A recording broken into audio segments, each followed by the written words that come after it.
Thanks, Jeff.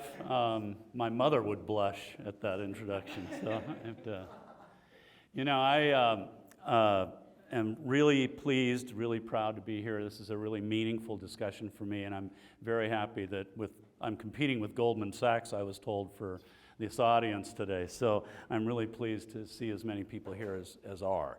I'm a graduate of this school. I'm very proud to be a graduate of this school. I have numerous great memories of this place, and I know all of you are developing those memories now. I was driving down today I'm staying up at the Westward Lookin', I was driving down Campbell, and as I drove by Campbell and Blackledge, I looked over and there's a Casa Molina restaurant. And it is one of the countless jobs that I held while I was here at this school, where I pulled rocks out of the Rio River. I worked at Scordado's and Smuggler's Inn in Casa Molina, the Bum Steer down on Stone, where I was a bartender. Best left unsaid about that one.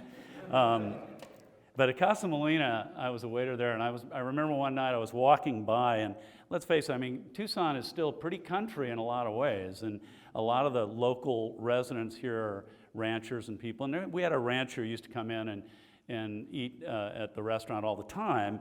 And as I walked by, I looked over, and he's got his hand up to his mouth like this, and he's bleeding. And the waiter's standing next to him, and I go, "What happened?" And I don't know if you've ever seen in a lettuce crate, they have these tacks. They're huge. They're like this big, and they're that deep. And this guy had bitten into his chimichanga or whatever and got a tack through his upper lip. And he was there, and I was watching, and he pulls it out, looks at it, turns to the waiter, and he goes, "What are you going to do now, reel me in?" And I go, and then his wife went out to the car, got something, put it on him, and stopped the bleeding. He finished his meal, got up and left, and that was the last we heard about it. Today, he'd own the city of Tucson, probably, from the lawsuit. Today, I'm going to talk to you about leadership and management and why I think they're not the same at all. We have a lot of managers running around this country and the world. We don't have a lot of leaders. And it shows in business, and if you don't believe me, just ask the former CEO of Volkswagen, who left unwillingly his post the other day because he created a culture where lying was okay. He created a culture in business where lying and cheating was okay. Now, whether he knew or not is irrelevant. As the leader, he had to go, and I supported that right off the bat. But before we get into a discussion about some of those things, I want to talk to you about two leaders that I know. This is Max and Kona. Max is on the top, he's a golden, and Kona's an Aussie. They were our dogs. There's another couple of players in this. Their son, they had a litter naturally, and their son Oscar was a player, and then there was a cat named Smokey. Kona was a natural leader. She was an alpha dog from the get-go. She was herding the rest of her litter around. She used to herd Max around. She would bark at him whenever he got out of line. Same with her pups, and chased the cat around and tried to eat it for 11 years. Sadly, Kona went to that big doghouse in the sky, and Max almost immediately changed his personality. He went from being a very subservient, very quiet, easygoing dog to being the big dog. And in fact, we started to refer to him as the big dog. And for the next 3 years, he was the one who did the pushing and shoving. He was the one who really ran the household and and I mean literally, in our case, he ran the household. And for 3 years, he was a tough guy. He was a leader. He went from being a follower to a leader. And I remember distinctly one day driving into the driveway, and I saw Max sleeping on the lawn, and next to him was Smokey the cat. And that would never have happened with Kona. So there was a big difference in the relationship and so on. And it didn't occur to me to be very important at the time, but as I look back on it now, it really was about that leadership, and it really struck me, maybe because it was so personal. You know, there's a lot of definitions of leadership. I put 3 up here. The only definition of a leader is someone who has followers. That is Peter Drucker, who is kind of the godfather of management gurus, and some of you, I'm sure, have studied him in the last couple of years, or will, I can assure you. The second one is leadership is the ability to translate vision into reality. vision into reality. That's Warren Bennis who wrote that definition. He's a professor was a professor at University of Southern California and kind of the expert on leadership as people know it. The third definition is by a guy named Kevin Kruse. You can read about him. You can read him in Forbes. His definition is leadership is a process of social influence, maximizes the efforts of others towards the achievement of a goal. I really like that definition because unlike Bennis's, which is translating vision, or Drucker's, which is do you have followers, that covered a lot. This covers a lot of ground. It's got people, it's got social influence, it's got the maximization of a goal. And those are things that are important in business and important to me. Managers have subordinates. Managers have subordinates. Leaders have followers. So when we talk about leaders having followers, that's what we mean. And you can see, I threw in a cartoon there. If it was only this easy. When I grow up, I want to be a leader, or you want to follow me. There's a lot of theory on leadership, and I'm going to kind of talk a little bit about that, even though it's kind of dry and it's somewhat academic. It's important to understand that the study of leadership goes back hundreds of years. And back in the early 19th century, there was something called the great man theory. And the great man theory was just that, great men. Women didn't qualify. And it really grew out of the aristocracy of those years, and it basically said that there were leaders, they were endowed by God with certain features and qualities and traits that made them incredibly effective as leaders. And that's how you end up with a George Washington, because he was out of the aristocracy, clearly was a leader, 6'4", not too many people know that. He could command tremendous respect. He was the father of our country, set the tone for how presidents acted for the next 250 years. A very great man, but I don't necessarily buy into that theory.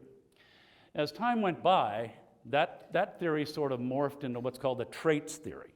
And the traits theory says that you're given traits. You have these qualities that are natural and normal for leaders.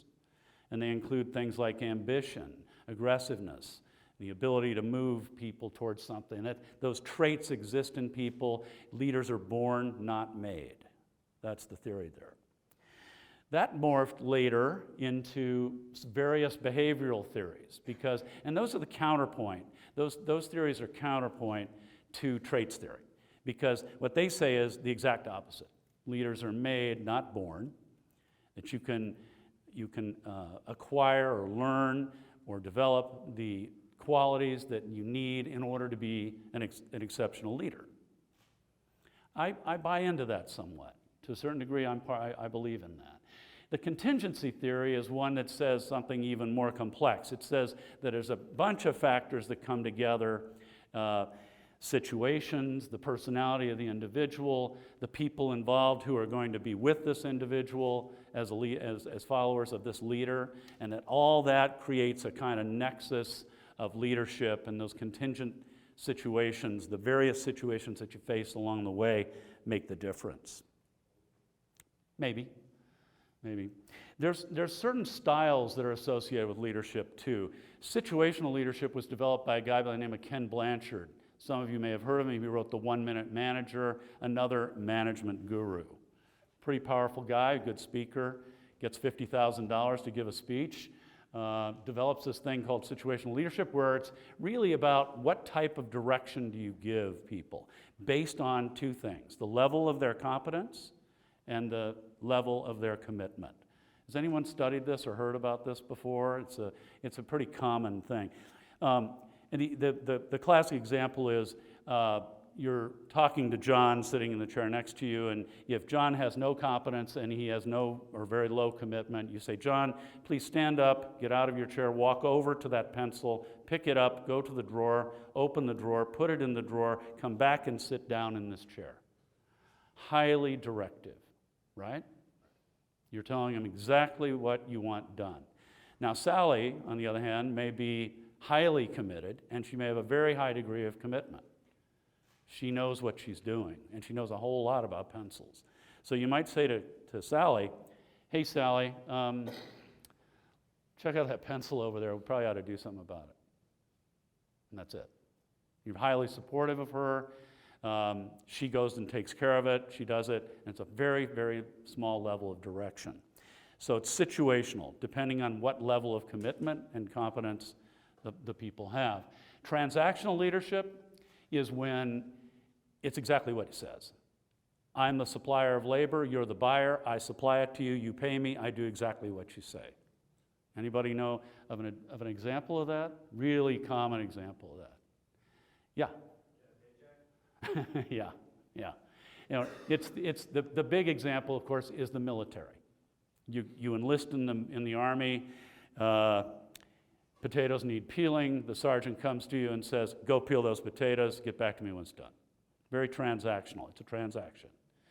Transformational leadership is very different then. Transformational is what we all kind of think about when we think of leadership and the romance of it and the charisma of it, right?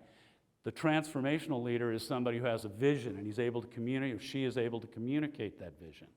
And they're able to motivate people to follow them. If you think back to Cruz's definition, where you're going to influence behavior based on a vision that you might have with a goal in mind.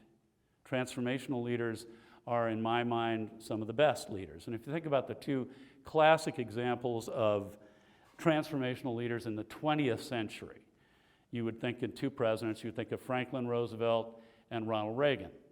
Both of them had a vision of what they wanted to do. Both of them wanted to deal with tremendous economic malaise. One a depression, the other one almost a depression. One defeated fascism, the other one defeated communism. Very transformational leaders have vision and they're able to develop a team around them. If you think about what Roosevelt's team was called, the brain trust, right? And Reagan's team were top-notch people in industry and government. They were able to achieve a tremendous amount of things. Transformational leadership.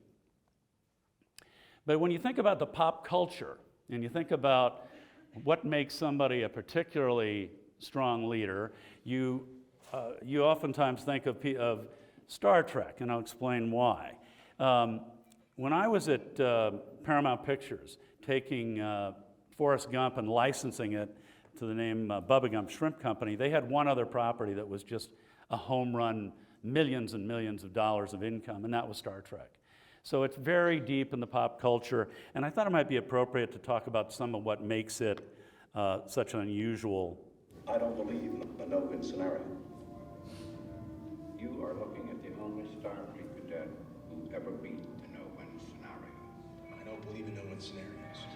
This is the Kobayashi Maru. 19 periods out of all Tier 6. We have struck a gravitic mine and have lost all power. Our hull is penetrated and we lose the The Kobayashi Maru scenario frequently wreaks havoc with students and equipment. As I recall, you took the test 3 times yourself. Your final solution was, shall we say, It's the Kobayashi Maru. No one passes the test, and no one goes back for seconds, let alone thirds. The Kobayashi Maru, sir. Will you tell me what you did? I reprogrammed the simulation so it's possible to rescue the ship.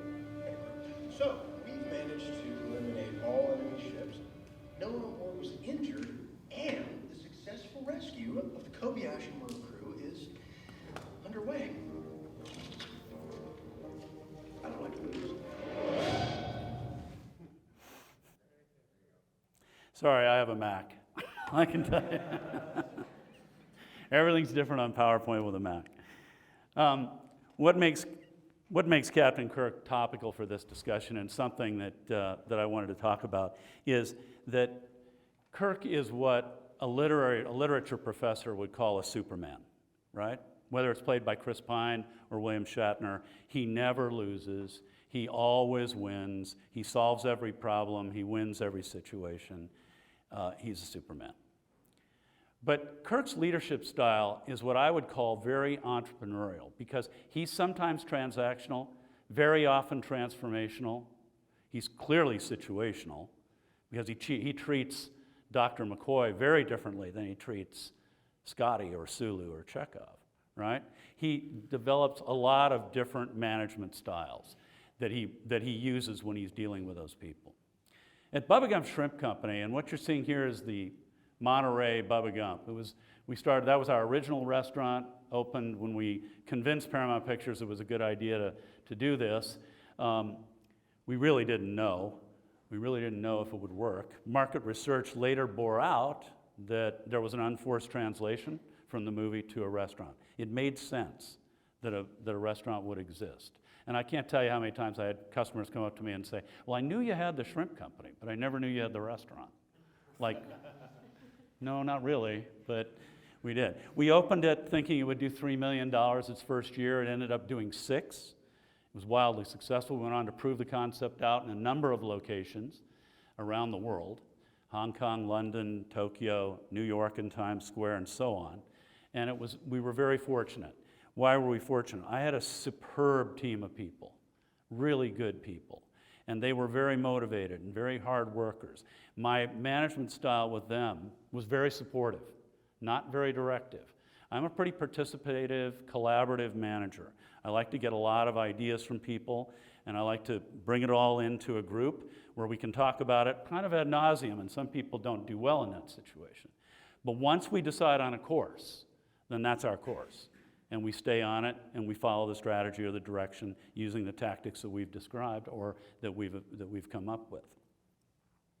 I think that we went on as time went by at Bubba Gump, and we were able to create something that was kind of unique. Not unique as a restaurant per se, really more unique as a management culture. Really more unique as a culture generally, where people felt empowered to do what they wanted to do. And I really was devoted to that idea. I wanted people to feel empowered. So my style was pretty entrepreneurial as well. Pretty much focused on making this thing a success, not just for me or for my shareholders, but also for the team that built it. And that team was pretty big, really big. If there was a way of doing it, I just put a few tenets on here. I would always say this: don't hire the best necessarily. Hire the best who can work together, work as a team. It's a big distinction. And I really, if there were people who wanted to fight turf wars or wanted to be, this is my department, stay out of my dish, as they say, then we'd run them out. Because that's not the kind of group that I wanted. I wanted people who work together as President Reagan said, it's amazing how much you can get accomplished when nobody cares who gets the credit. Hard culture to develop, but if you can develop it, then you've got some really powerful people. You can be, as I talked about, be of many minds, but ultimately of only one voice. Once you decide on a course, you stay it, and you take it, and people get on board and move in that direction. And you can have as much discussion ahead of that as you want, but in the end, you're on the way. Open your book to all. I'm a very open book manager. Everybody know what open book management means? It means a lot of people get to see the P&L. A lot of people get to see the balance sheet. They get to see the strategic plan. They don't get to see it. They have to learn it. They got to know it. Because that's how you get everybody pulling on the oar in the same direction. Because if you can get them to buy into it, if you can get them to believe in it, then they're going to be people who want you to succeed and want to succeed themselves. And the last thing is, and this was not added in the last 2 days, don't lie, ever. Don't ever lie. There's a quote up here that I saw as I walked in. It says, make absolute integrity the compass that guides you in everything you do. I've never met Carl Eller, although he lives about 2 miles from me. But I can tell you that quote is something that could have been on the wall at Bubba Gump Shrimp Company too.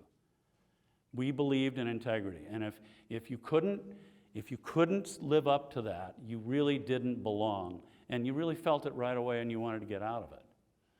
Don't lie ever. And it's not as easy as it sounds. What I've learned over the years is this: everybody has the capacity to be a leader. Everyone in this room, and this is no pep talk. I don't give pep talks. Everyone in this room has the capability to be a leader. It's a matter of learning the skills and doing the things that you need to do, learning the knowledge, learning the ability to influence people, and having a vision that you can get people to buy into. It's not as hard as it sounds if you're passionate about what you do, if you believe in what you're doing. What I really love about Arizona's approach and Eller particularly, is their approach, is it's very entrepreneurial. And this is one of the nationally ranked universities in entrepreneurism. And there's a good reason for that. And I believe in that. I believe the best in business come as entrepreneurs. I'm not a custodial manager. You know what I mean by a custodial manager? I'm not somebody who's going to take over an existing company and then just administrate it and kind of run it. That's not in my wheelhouse. My wheelhouse is in taking a bankrupt company like Rusty Pelican and turning that around and then setting about looking for a growth vehicle like Bubba Gump Shrimp Company, and then taking that into a growth situation and building it up. That's what sets me on fire. That's what really gets me going. But as I developed people within my organization, what I learned is all of them became leaders on their own, and they all had groups of people that were following them. And that's okay. In fact, it's good. It's the right thing. So everyone has the capability to be a leader. One style alone doesn't work. You have to be transactional as the CEO of a company. There are times along the way where you're going to say, take that item off the menu, take that item out of production off the assembly line, fire that person. Here's my business card. Let me see yours. Okay, you going to fire them or not? That's the kind of thing, that's going to happen. It has to happen. That's what business is about. That's tough decisions. You have to be transformational. You have to develop a vision and inspire people to follow you. You have to get them on board and get them to believe in it. And I hope I did that. I pretty strongly believe I did. And hopefully I'll do it again some other time. But everybody in here can do it if they're following something they're passionate about. Sometimes your winning formula leadership style isn't going to work. I could not run Chili's. I can't run it. It's not because they're a bad company. They're good. Brinker is a really good company. But the division called Chili's is all about maintaining that particular brand, not building it too fast, building a couple of 10, 12 restaurants a year. They've got 700. And just keep it on an even keel. That's not Scott Barnett. And I don't think that's what an entrepreneurial style manager does. I don't think they want to do that. They shouldn't. So your winning formula leadership is not appropriate. I'm not an appropriate leader for that division of Brinker. Now, if it's somebody who's in trouble, or if they're starting something up, yeah, sign me up. And then the final thing I'd say on this is that your leadership style has to reflect who you are. Don't fake it. Don't try to have the leadership style that Lee Iacocca had at Chrysler, or that Steve Jobs had at Apple, or that any of the great CEOs have. Be yourself and make the leadership style you have conform to who you are. There's so many people are tempted to try to be something they're not, and playing outside yourself is the sports analogy. Play within yourself. And if you do, then you have the capability of being the leader you want to be. Now, I used to ask myself a lot of questions, and I had a lot of, obviously, self-doubt along the way and all those things. And you will too, in whatever it is you do. So ask yourselves those kinds of questions. Am I being myself? Am I being an appropriate leader? Do I have the integrity? All those things that I've talked about. That's the best advice I can give you. That's the best advice. And if all else fails, ask yourself, what would Max do? That's what I do.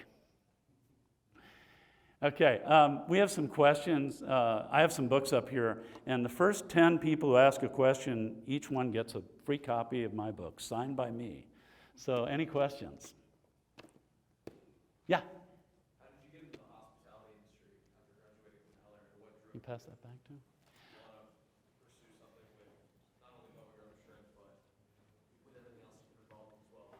When I was in high school, I graduated from high school, and I was working in a gas station in Palm Desert, California, saving up money. My parents couldn't really help me out on school, so I was saving up money to go to school, and I ended up borrowing a friend's motorcycle and put it down in a gravel road and broke my ankle, so I had to put off school. And when I came back to work, I couldn't work at the gas station anymore, so I got a job as a valet parking attendant at a restaurant. And one night a hostess came out and said, "You're going to wait tables tonight." Or no, "You're going to bus tables tonight." So I did, and I went in and I kind of caught the bug. And after that, I worked here in this town in numerous restaurants as a cook, bartender, whatever. Got involved with a company called Rusty Pelican. I knew the guy who owned it. His name was Pete Siracusa. He was a surfer. I was a surfer. And he talked me into being a manager, and 7 years later, I was running it. And that's how it happened. Yeah.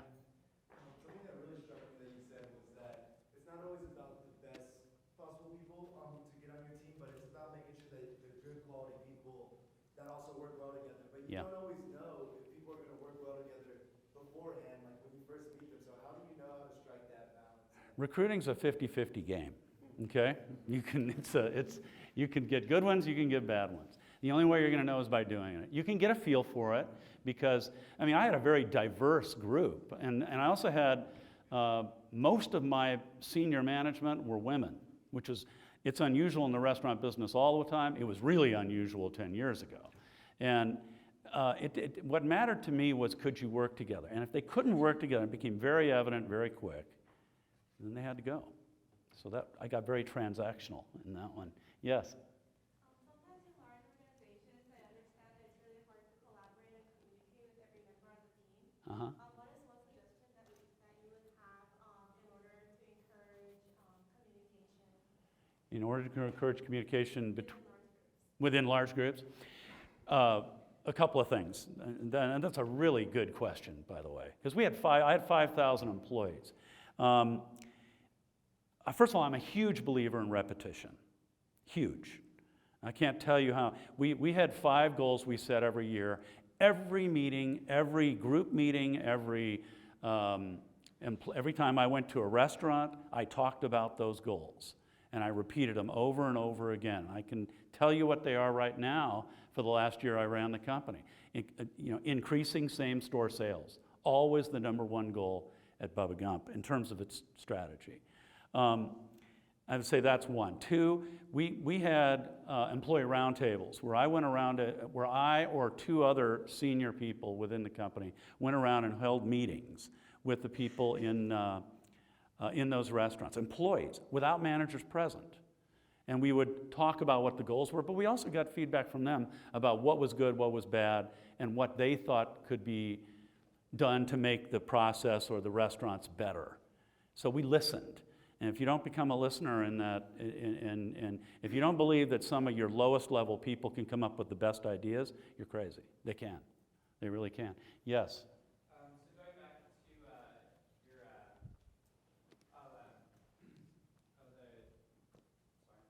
the restaurant that's your competitor, Chili's. Chili's. Right. You said that their growth pattern was steady and they don't take on huge projects all at once where you were comparing it to your own. Right. Have you heard of the Hagen's grocery? Yes. So a lot of people thought that when they acquired sort of like 100 Albertsons, going from only 18, I believe, chains to over 100 stores all at once. Mm-hmm. And then now seeing them starting to have to close some of those stores. In your experience, have you seen leaders kind of like the people who took on the Hagen's challenge and where everybody was doubting them and stuff, but seen them be really successful? Yeah. The Hagen example you used, I know it really well because there's a Hagen actually, an Albertsons that's now a Hagen about a mile from my house. And it's closing. And what happened, just for those who don't know, Hagen's is, I believe, a Seattle-based grocery chain that decided they were going to expand very rapidly. They bought hundreds of stores, not just Albertsons, by the way, but others. They bit off way more than they can chew. They didn't have the capability, the infrastructure, either financial or operational, to be able to take on all that, and they're now in 11. I think if you don't have the team of people, and you don't have the financial backing, and you don't have the organizational infrastructure, if you will, then it's a fool's errand to try to expand at that level. And anyone who tries to go, I mean, the road is littered with companies, both in the restaurant industry and in every other industry, of people who tried to double, triple in size in a year or two. You have to remember what I said earlier about playing within yourself.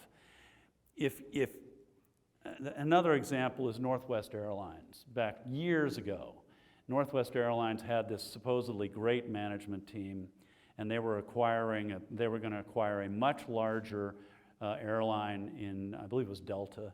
And so this great management team was going to do it. Well, they turned out to be not so great.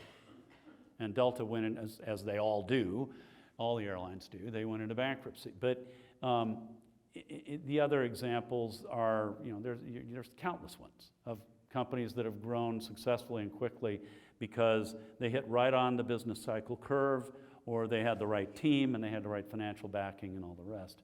Chili's, the example I used, was really about, for me, the kind of growth pattern that they had. It's not for me.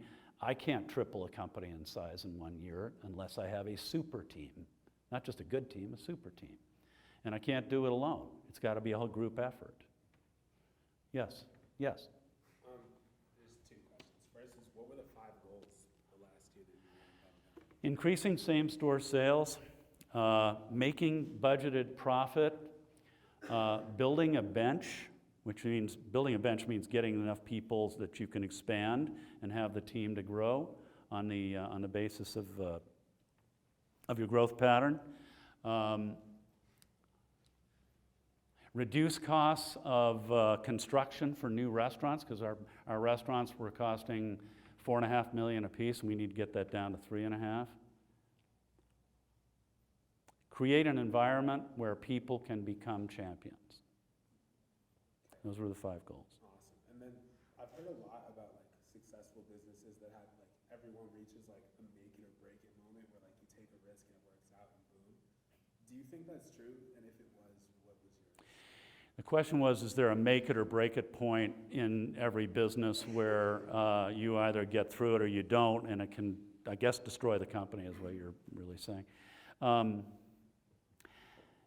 That's sort of like the great man theory. I'm kind of not a believer in that. I think that you plan, you make the plan, and you work the plan. And if you follow your plan and you're doing it intelligently, then you're not going to reach those points where it's a make or break. But I mean, I guess there's always the situation where, I used to say that the thing that kept me awake most at night was that my entire economic future was in the hands of a dishwasher in Miami if he didn't wash his hands after using the restroom. It's a true story. You give hepatitis to 50 people with a name like Bubba Gump Shrimp Company, it's national news, even though we're not that big of a company. We were only 250 million. But if Bubba Gump gives hepatitis to 50 people, forget it. You're done. Stick a fork in it. It's that kind of thing, yeah, I agree, that can happen. Yes, up there. So you talked about creating that culture of where people can win. Yeah. I'm just curious, based off of you and the bigger picture, is there a certain way that you wrote that with Bubba Gump, and does that change your leadership style? Does it change my leadership style trying to create an atmosphere where people can become winners? No. In the sense that if they're low competence and low commitment, they need a more directive support, and I believe in that. If they're very competent and they're very committed, then no, I'm very supportive on that. So I wouldn't, you change your management style based on what those levels are, and also you're trying to stay consistent with the vision that you've established and that you're trying to articulate to them on a daily or weekly or monthly basis. That's how you stay with it. I don't know if I'm answering your question as well as you would like, but here's another one. Sally and John. Sally might be very committed and highly competent when it comes to pencils, but when it comes to changing out the toner in the copy machine, she doesn't know anything. She needs to be you need to be highly directive with her on that. So she's getting directive behavior and she's getting highly supportive. John may not know anything about pencils, but he may be a darn good busboy. So he doesn't need to be told how to clean a table. So it varies not just on the person, but on the task. How good are they at what they do? And I guess the answer to your question is that you have to be an artist in that regard. You have to figure out along the way what's best, and you're going to make mistakes all the time. Yes? It's just a comment about your leadership style. I think your leadership style is it's based on being genuine, honest, good integrity, and tremendous amount of vision. I think my point was for a leadership, for a leader to be effective. I can tell that no matter how good ideas I have, my leadership success is going to depend on how I make my people feel. That's right. And your leadership success will be dependent on how you make them feel about what they're doing. Yeah. And they have to feel like they're winning, and they have to feel like they're part of something important. And it doesn't matter whether it's all three of the people who are fill in the blank, bagging groceries, or it's the three top people at Apple. They have to feel like they're doing something important, and they feel good about it. Yeah. Next question. Yes. I know that you sort of hinted around this, I guess, or answered similar questions, but are there specific qualities that you look for when you hire a new person for your company? Or do you just look for a good personality? It depends on the job. Yeah. I mean, if I'm hiring a vice president of operations, then I want somebody who is relentlessly on top of operations management, systems, systemized approaches, understands service at the same time, and understand there's a science and an art to operations in the restaurant business, and you got to be able to do both. If you're hiring a food server at Bubba Gump, we hired for attitude and trained for technique. We didn't care if you had experience, and a lot of places won't hire inexperienced food servers. We actually liked that because we could train you in the way we wanted you. What we were looking for was an entertaining personality who could make a friend for 45 minutes, as a server put it to me one time at a round table. And I didn't care. We had a guy in Maui, we used to call him Sweaty Boy. And Sweaty Boy was just that. He used to perspire a lot. But the guy was the most entertaining server you could possibly want. And the guy didn't follow any of the rules, not that we had many anyway, because for servers, and you can't really have a lot of rules. But Sweaty Boy had people coming back for 6 months later. They'd come back to Maui, and they wanted him as their waiter, only him. And that's what we wanted. We wanted personalities, to hire for attitude and train for technique. So it depended on the job and what you were looking for, really. Way up there in the blue, up there on the top. When you first started rebranding Bubba Gump Shrimp, was there any entrepreneurial mistake that you made early on that you would do differently? If I was rebranding it? Yeah. We don't have enough time for all the mistakes that I made. Can you pass that up, Tom? Thanks. We were lucky. We hit on what Norman Brinker, who's a very famous old restaurant guy, passed away a few years ago. He used to have an expression. He'd say, for you to be successful as a restaurant, you've got to really hit right on the lifestyle curve. Now, what's the lifestyle curve, Well, it's a combination of population demographics, income, what's hot, what's not. I mean, who used to hit on the lifestyle curve every single time he introduced a product? Anyone? Steve Jobs. Exactly. He knew exactly where he was on the lifestyle curve. So would I rebrand Bubba Gump? No. Would he rebranded Apple? No, I don't think he did. But he did when he came back to fix it. And Bubba Gump's not broken. It's still not broken. 5 years later, it's doing okay. Okay, way up at the very top. What's the more important? Is it the customer or your employees? More important for the service? It's not an either or. It's both. You cannot. It's not an either or. And I'm really glad you asked that question because I used to say this to people all the time. Is the customer always right? No. Do we want them to make them think they're always right? Yes. I mean, it's They're not. I mean, some of these people are really crummy people, right? And they're there to get a free meal, let's face it. But you can't treat them like that. You can't treat anyone like that. So you want to have people and employees and a team of people in a restaurant and in an office or in a warehouse or in a factory where they can create an atmosphere, in Bubba Gump's case, of fun and excitement. But you can create an atmosphere that fits with the strategic goal and the style of the company. So we wanted people who could create an atmosphere of fun and excitement. I used to say, I don't want managers to run these restaurants, I want leaders running them. The person who runs the New York Bubba Gump is running a $24.5 million business. One restaurant, $24.5 million last year. She has an assistant general manager, 5 floor managers, a chef, 2 sous chefs, a retail manager, an assistant retail manager, 2 sales managers, and a safety manager. She has 13 direct reports. She's exceptionally competent and a really good leader. Good manager, excellent leader. So create an atmosphere of fun and excitement. Are the employees more important? No. Are the customers more important? No. They're both important. If they're having a good time, the customer will too. Yes, in the white up there. When you first went into the restaurant industry, did you think it was a risky business to go into? Yeah. Was the restaurant business a risky business?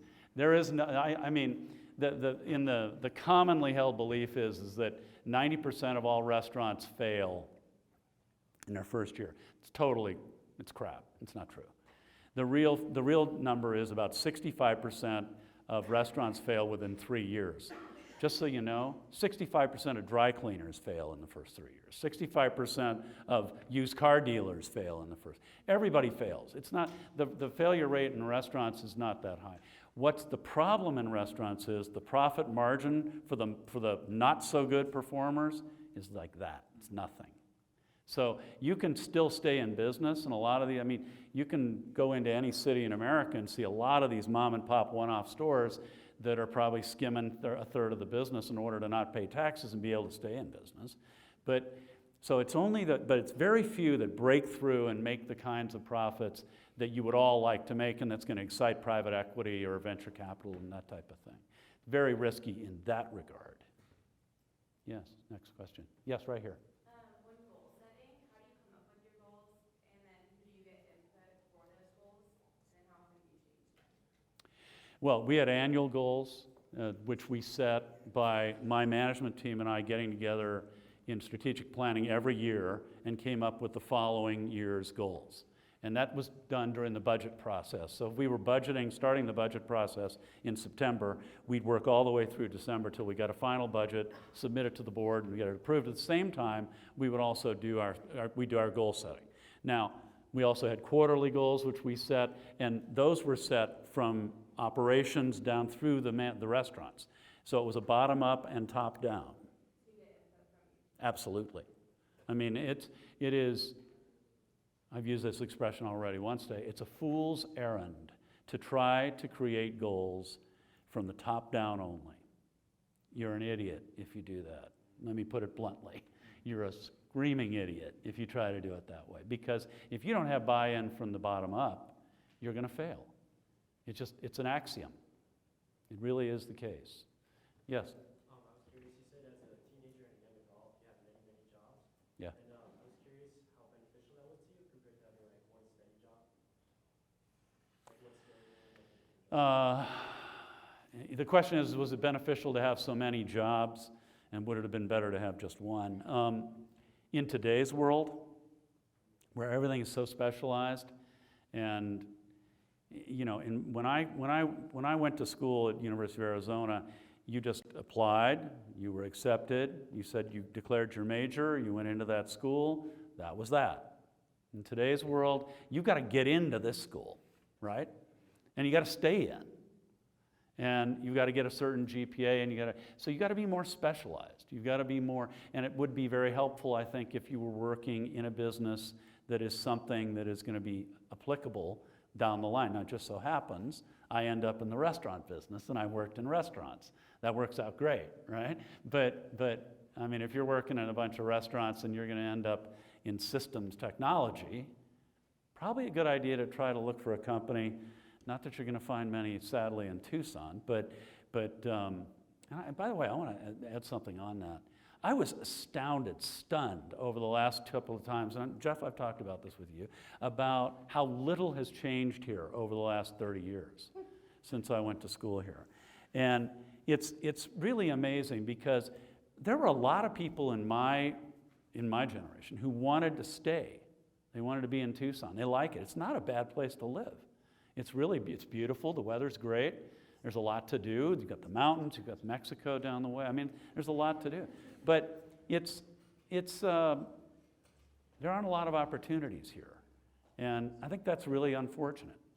And I mean, I won't get started on politicians, but it's people's jobs in politics to make opportunities for everybody. And there should be a lot more opportunities for people at the U in every field, but particularly in business, because I mean, I'm really kind of disappointed at what I've been seeing the last few visits here.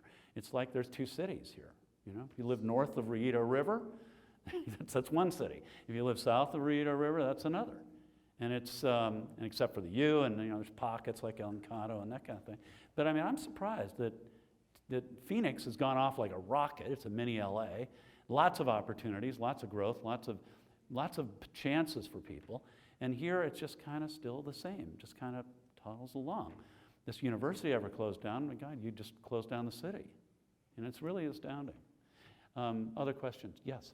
When you were creating your mission statement, what was your main focus? We did not have a mission statement. She asked me, the question was, when you were creating your mission statement, what are the key things? It's fun, that's another one I'm glad you asked, because I didn't believe in that we should have a mission statement. I wanted it to be organic and part of the culture.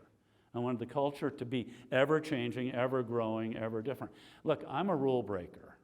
I really am. I mean, if it's not evident by now, it never will be. I break rules sometimes just because I like it. So it's not like I'm your typical textbook kind of CEO in a lot of ways. And Jeff, and by the way, let me just say one thing about Jeff Schatzberg. He and his predecessor were very helpful in making this book. If you like anything you read in this book, you can thank these guys because they made it really much better than it could have been. But he knows. I mean, I'm a rule breaker, right? And I'll do things differently just because I want to. And that kind of thing about a mission statement, it's appropriate for a lot of companies. It's the right thing, and I believe in that. But for a company that I'm involved with, probably best that we let that grow over time and become easily recognized. Hard to describe. Other questions? Yes, up there. White shirt. That's you. Yep. Just really simple question. As a businessman, do you play a lot of golf? Do I play a lot of golf? As a matter of fact, I do. Yeah, Torrey Pines, yeah. I play at Torrey, and I also play at Encinitas Ranch and a couple of other places. Yeah, I do. Interesting question.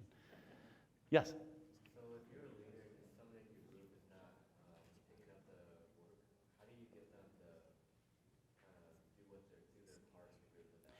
Well, the question is, if someone's not doing their part, how do you get them to start? And my answer to that would be, if you're a good leader, you're going to motivate people. You give people every opportunity, every tool, every opportunity to try to make them better and make them be better than they think they can be. If at some point you just can't get there, then it's probably time to part ways.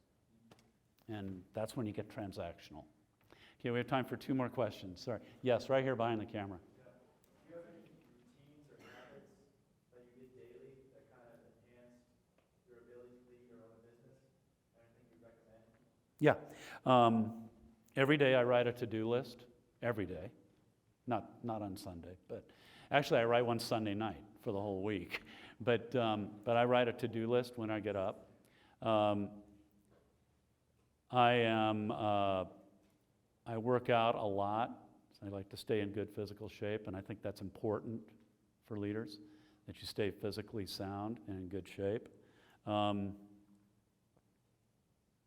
I spend about 15, this is going to sound kind of odd, but I spend about 15 to 20 minutes a day. I live on the water in San Diego, and I go down to the beach, and I sit on the beach, and I'll meditate and do deep breathing, yoga breathing for about 15 or 20 minutes. That's very good. That really clears me and helps me think things through in a more clear fashion. Yeah, those are some habits. Last question. Way up at the top with the Arizona shirt. You said that you make a plan and you stick to it. What, like, if it appears to be failing or it's not going the right way, what level, at what point do you change it without looking indecisive or stick to it, like, without looking arrogant? Well, if you're doing your job, then you've come up with a strategic plan that is sound. So you likely, hopefully, don't have to change it. The answer to when you change it is as soon as you know. As soon as you know it's going the wrong way. And you move decisively to do it. And I can give you a mundane example of it. I had people, we used to serve strawberry lemonade at Bubba Gump. Sounds kind of like okay, yes, so does everybody else. Well, ours was made with fresh lemon juice, and we made fresh lemonade. We used real strawberries, and I really liked the product, and we ended up selling it for like $3.95, and we didn't give free refills. And over time, everybody on my team was telling me, we got to start giving free refills. We got to start giving free refills. And I would resist, and finally they cornered me down in Florida one time and said, we're getting all these comment cards, we've got to do it. I go, okay, fine, let's give them the free refills. So we do, and then I had the director of finance run a spreadsheet on it. Turned out that single one decision cost the company $400,000 in a year. One little decision like that. Seemingly small decision. And we had to go back, change the recipe, go to lemonade off the gun instead of the fresh lemonade. We had to use, strawberry syrup instead of fresh strawberries. Then we had to charge $1 for a refill. It was a disaster. So, seemingly small decisions, when you see them going wrong, fix it right away. On a much larger scale, we started a concept called Rusty's American Cafe. Anybody ever heard of it? Probably not, because it was a complete failure, right? We went out and we were trying to do Rusty Pelican Light. Rusty Pelican was a seafood dinner house, very upscale, today it would be about a $45 average check. And we tried to do a small, easy, fast, cheaper version of it. Customer didn't get it, didn't understand it. We don't think we understood it. It was bad, it was a failure. Cut it off right at the knees. As soon as you know, got to go. Yes, sir? I just want to ask one question. So what's next for Scott Barnett? Well, right now, I just finished this gig as a interim CEO, and that came out of a consulting arrangement. I'm currently consulting with a company called Lowry's, the prime rib and seasonings company, and I just signed that deal, so I'm doing that. I don't think there's another book for a long while. And then, of course, I'm doing this and talking and all that. But I'm not sure yet. I've never had this mission statement question you asked was kind of indicative of my personality. I've never really had a long-range plan for myself. It's just, as things come along, grab at what you can that you think is good for you and good for others and where you can make a difference. So I don't know yet.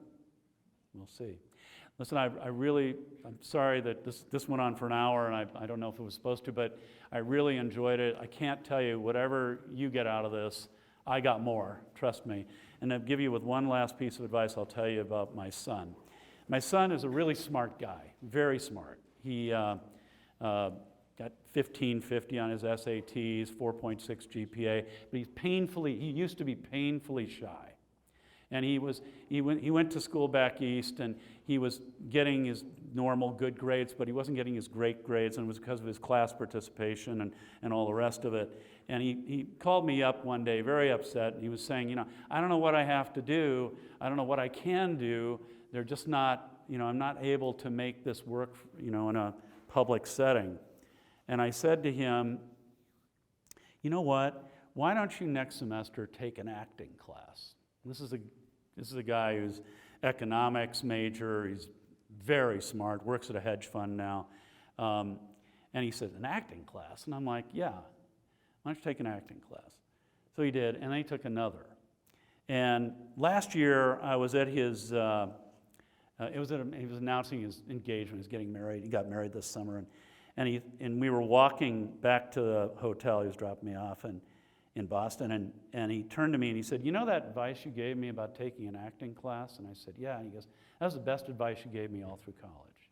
And the reason I bring this up is that being adept at social media does not make you socially adept. And this world today is not, there aren't many new things. Word of mouth advertising was what it was 50, 100 years ago. Today, it's Yelp or it's OpenTable in my business. It's still word of mouth. Whether or not it came out of your mouth or not, it's still a personal recommendation by somebody. So it's not new. But what is new is the social interaction between people. Think back to Cruz's definition. So it's a socially influenced people. That really counts. If you can articulate a vision, and you can talk to people back and forth, and you know how to present, and you know how to, like what I'm doing right now, if you can do that, you're light years ahead of others. Take an acting class. Thanks, everybody.